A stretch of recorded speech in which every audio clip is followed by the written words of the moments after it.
July 11 మరియు 12కు సంబంధించిన కొన్ని ముఖ్యమైన మరియు లేటెస్ట్ కరెంట్ అఫైర్స్ అయితే ఉన్నాయి. వీడియో కనుక మీకు యూస్ఫుల్ ఉంటే తప్పనిసరిగా వీడియోను లైక్ అయితే చేయండి. ప్రాంతీయ భద్రతా సమూహం కొలంబో సెక్యూరిటీ కాంక్లేవ్లో కొత్త సభ్య దేశంగా ఏ దేశం చేరింది?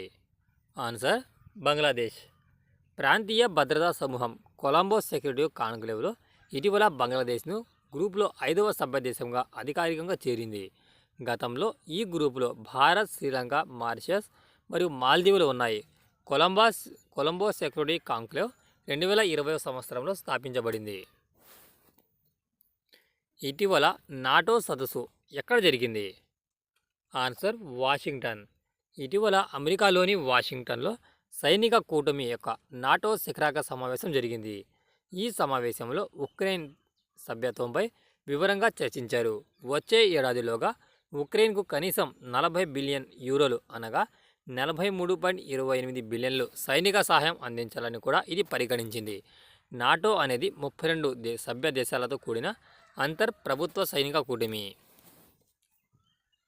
ప్రపంచ జనాభా దినోత్సవాన్ని ప్రతి సంవత్సరం ఎప్పుడు జరుపుకుంటారు? Answer 11 July.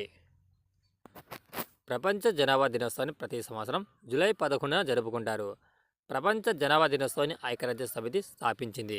దీనిని 1989లో మొదటిసారిగా జరుపుకున్నారు. 1987 జూలై 11న ప్రపంచ జనాభా 5 బిలియన్లకు చేరుకోవడం ద్వారా ఈ ఆలోచన స్ఫూర్తి పొందింది.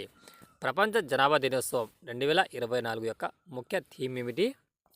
Leave no one behind, count everyone. సుప్రీంకోర్టులో కొత్త ఫైలింగ్ కౌంటర్ను ఎవరు ప్రారంభించారు? Answer DY Chandrachud. న్యూఢిల్లీలోని సుప్రీంకోర్టులో కొత్త ఫైలింగ్ కౌంటర్ను భారత ప్రధాన న్యాయమూర్తి సిజే డివై చంద్రచూడ్ ప్రారంభించారు. ఇది సుప్రీంకోర్టు యొక్క యాక్సెస్ టు జస్టిస్ మిషన్ కింద స్థాపించబడిన బహుళ సదుపాయ కేంద్రం. సిజే చంద్రచూడ్ బ్రెజిల్ న్యాయమూర్తి జస్టిస్ ఆంటోనియో బెంజమిన్కు స్వాగతించారు మరియు భారతదేశానికి ఆర్మీ హాస్పిటల్ కమాండెంట్గా ఇటీవల ఎవరు నియమితులయ్యారు? Answer Shankar Narayan. Lieutenant general Shankar Narayan ఇటీవల ఆర్మీ హాస్పిటల్ కమాండెంట్గా బాధ్యతలు స్వీకరించారు. ఆర్మడ్ ఫోర్సెస్ మెడికల్ సర్వీస్ యొక్క అపెక్స్ హాస్పిటల్ 1982 బ్యాచ్కి చెందిన పూర్వ విద్యార్థి. లెఫ్టినెంట్ జనరల్ శంకర్ న్యూఢిల్లీ నుండి నియోనాటాలజికల్ పోస్ట్ డాక్టర్లో సబ్ స్పెషలైజేషన్ చేశారు. ఇటీవల ప్రధాని మోదీకి ఏ దేశం అత్యున్నత పురస్కారాన్ని లభించింది? ఇటీవల ప్రధాని మోదీకి ఏ దేశ అత్యున్నత పౌర పురస్కారం లభించింది? Answer Russia. ప్రధాని నరేంద్ర మోదీకి ఇటీవల రష్యా అత్యున్నత పురస్కారం order of Saint Andrew the Apostle లభించింది. ప్రధాని మోదీకి కొన్ని నెలల క్రితం భూటాన్ అత్యున్నత పౌర పురస్కారమైన order of the Druk Gyalpo కూడా లభించింది. భారత పురుషుల క్రికెట్ జట్టు కొత్త ప్రధాన కోచ్గా ఎవరు నియమితులయ్యారు? ఆన్సర్ గౌతమ్ గంభీర్. భారత పురుషుల క్రికెట్ జట్టు కొత్త ప్రధాన కోచ్గా భారత మాజీ ఓపెనర్ గౌతమ్ గంభీర్ ఇటీవల నియమితులయ్యారు. ఈ విషయాన్ని భారత cricket control board BCCI secretary Jay Shah వెల్లడించారు. 2024 సంవత్సరానికి గాను ఉత్తమ వ్యవసాయ రాష్ట్ర అవార్డు ఎవరికి లభించింది? మహారాష్ట్ర. 15వ అగ్రికల్చరల్ లీడర్షిప్ అవార్డుల కమిటీ ఇటీవల మహారాష్ట్ర రాష్ట్రానికి 2024 సంవత్సరానికి ఉత్తమ వ్యవసాయ రాష్ట్ర అవార్డును ప్రదానం చేసింది.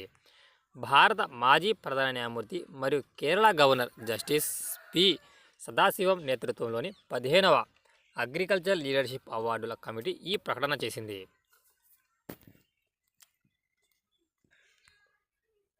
జాతీయ క్షయ నిర్మూలన కార్యక్రమానికి ప్రిన్సిపల్ అడ్వైజర్గా ఎవరు నియమితులయ్యారు?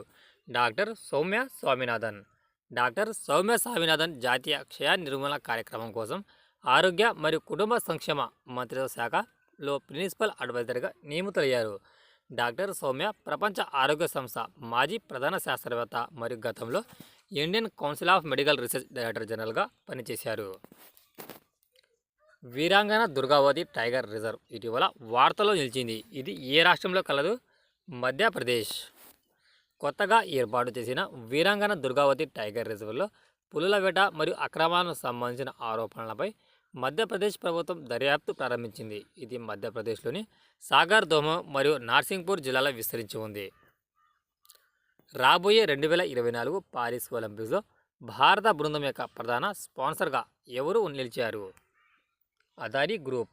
రాబోయే 2024 పారిస్ ఒలింపిక్స్లో అదానీ గ్రూప్ భారత బృందానికి ప్రధాన స్పాన్సర్గా ఎంపికైంది. ఈ పారిస్ ఒలింపిక్ క్రీడలు జూలై 26 నుండి ఆగస్టు 11 వరకు జరగనున్నాయి. 16వ ఆర్థిక సంఘం ఒక సలహా మండలిని ఏర్పాటు చేసింది. దాని కన్వీనర్ ఎవరు? Answer doctor Poonam Gupta. 16వ ఆర్థిక సంఘం ఇటీవల ఒక సలహా మండలిని ఏర్పాటు చేసింది. ఈ కమిటీలో doctor D K Srivastav, Neelkant Mishra, doctor Poonam Gupta, Prajul Bhandari మరియు రాహుల్ బజోరియా ఉన్నారు. కాగా డాక్టర్ పూనం గుప్తా సలహా మండలి కన్వీనర్గా నియమితులయ్యారు. ఇది ఫ్రెండ్స్, వీడియో కనుక మీకు యూస్ఫుల్గా ఉంటే తప్పనిసరిగా వీడియోని లైక్ అయితే చేయండి. Thanks for watching టెక్జా.